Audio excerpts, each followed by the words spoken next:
Malau malia ho e ki pa mo le ya tonga ko toa pe o mo me mai ki ho mo wonga whakatonga ai le o ke le ape me Aotearoa New Zealand pe he foki ki tonga eiki. Te tau kamata pe foki pe me tonga eiki pe tau tok foki mai ki New Zealand. Ko whaha e se a koe ko miti pune e paati o te motoanga o whako se misisika ai ola koe e whai to oni na nau whakahoko ne afi whilawe i pa mo ka hau wha politikale o e whafafonga whare area tonga tapu whika wha kako Mateni Tapueluelu i he paati ai patoa. Pe e se a makatuunga i he lahi o ngai mamahi o e kau poupou o e patoa i he whafofongani na nau kore ai ke whafofonga ke ne mea mai o whakahoko hane kore fakamolemole ki he kau poupou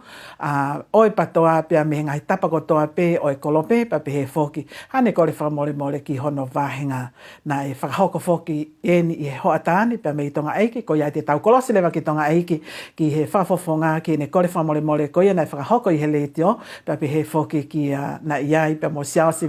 Pohiva tau kolosi ki tonga eiki.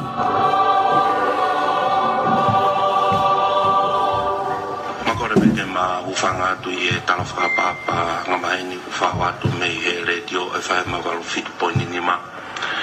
ka matoa whae ngamari e koni ke whahoko atu ai polokarama ma kehe koni ko au Mateni Tapueluelu mei tonga tapu wha pako iheni pea mo Siaosi Pohiva mei tonga tapu uruaki ke whahoko atu ai ki polokarama no ma kehe koni na e whahoko ka whataha ma kehe ai kau whafofonga o e paati demokrati